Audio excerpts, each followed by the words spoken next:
Welcome to Cape Town in South Africa for the launch of the all-new second generation Audi A7 Sportback. So this is a car that's designed to combine cool coupe looks with limousine-like luxury. Actually, with that in mind, let's start with how comfortable this car is to travel in.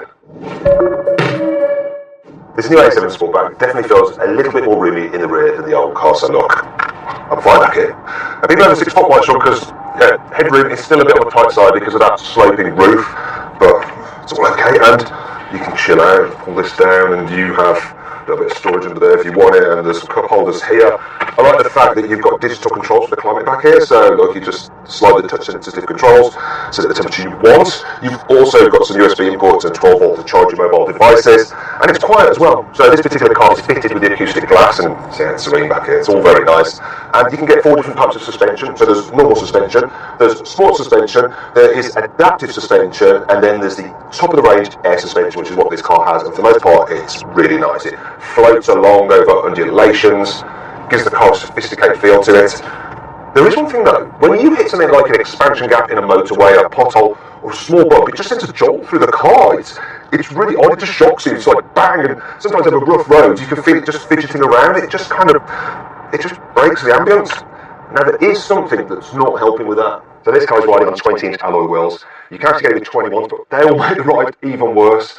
It's possible to get 19 inches, but really with a car like this, I mean, look at the design of it, you are going to want the larger wheels to really show off that cool, swooping bodywork. I mean, it's a great looking car. I was actually at the launch of the original Audi A7 Sportback back in 2011. Now, I don't look as good in 2018, but this car definitely does. It's a really good evolutionary design which has worked. It's not boring, it just looks really sharp, really nice. I really like the light bar across the back.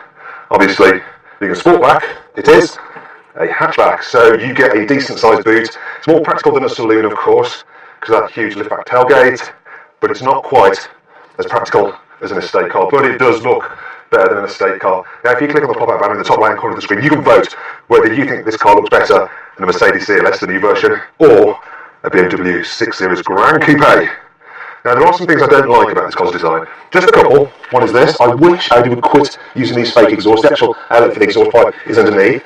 There's no need for it. There's no need for it. Now, it is a design treatment, and I won't bore you with waffle about the other design characteristics, such as the character lines and the various graphics on the car. That's just design mumbo jumbo. But another thing that annoys me are these vents here. So this side breather does actually let air in there and down over the wheel for improved aerodynamics, but the rest of this here, it's all just blanked out. It doesn't do anything. That's annoying. Why bother with that? This is a pretty enough car as it is. I really like the big grille as well, and I like the fact that it's just one piece, just this frame around it. That is actually mimicked by part of the trim inside the car on the dash. Now there are some things here in the grille. That is a radar laser for the car's autonomous driving tech. And yeah, I mean, it's a real smart looking thing.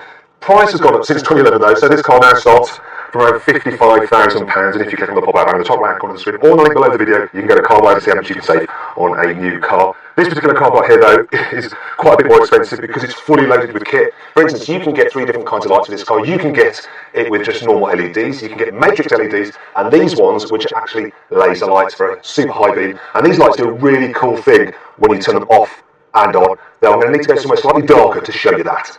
I've been to an underground car park, so I want to show you some of the cool lighting animations you can get with this car. So, when you turn it off and get out, which is exactly what I'm going to do now, there we go.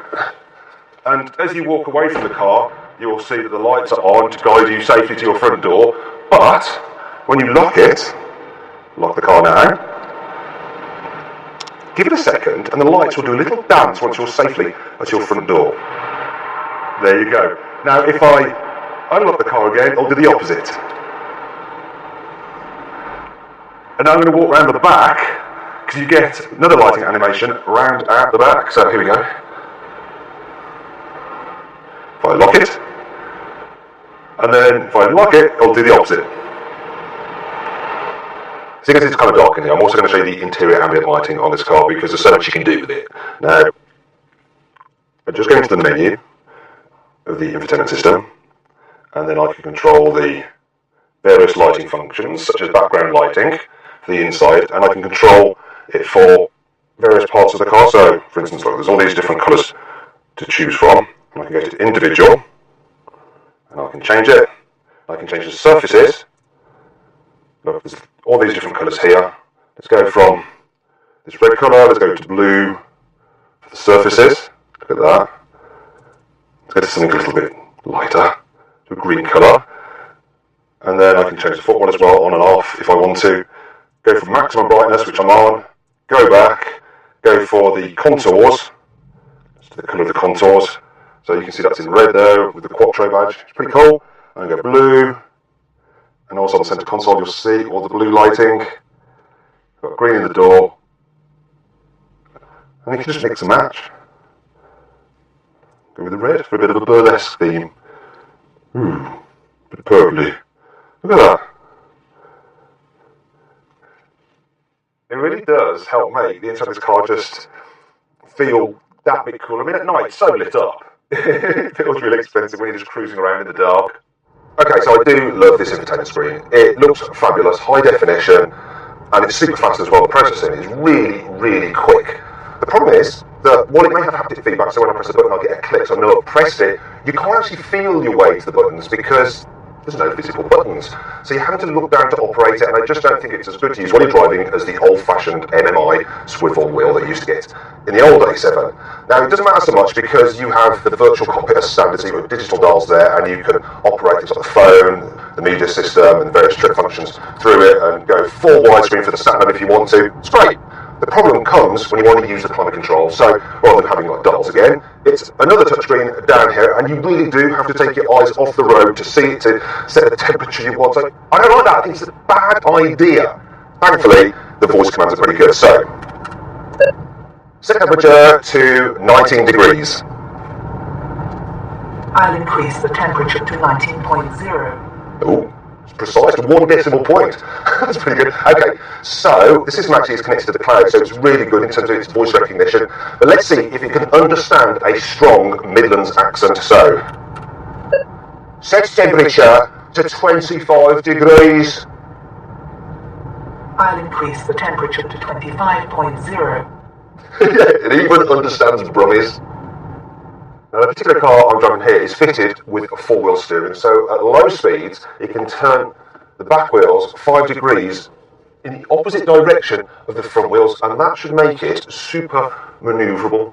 So it's a big, long car, but I can still weave in and out of car parking spaces fairly easily without worrying about catching my big alloy wheels on the curbs.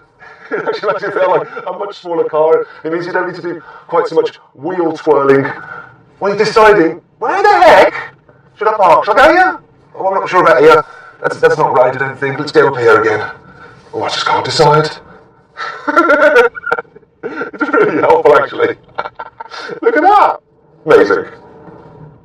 Right then, let's talk about the interior design of this new A7 Sportback. So, this car shares many of its parts with the A8 Saloon, but inside it is slightly different. So you'll notice that the central part of the dash is angled towards the driver, and this combined with the centre console, which separates you from the passenger, helps make it feel more sporty. Generally, quality is just the same as the A8, so this wood veneer up here feels good. This metal area here is all very nice, and the shiny plastic, which undoubtedly will structure for a while, all looks good. And we've got leather material up here on the dash as well. What's not so great though is this, look. This area for the vents, it's just plastic, it feels a little bit cheap. On the A8, that's a wood veneer, and the vents actually appear when you turn the car on, they rotate forward out of the dash. Now, I found another cheap bit of plastic down here, that's scratchy, which is a shame because the rest of the door trim is lovely. And there's another piece just here, there as well. And yeah, that's the only problem, because otherwise this is a very, very nice cabin as well. Look at it, the steering wheel's lovely.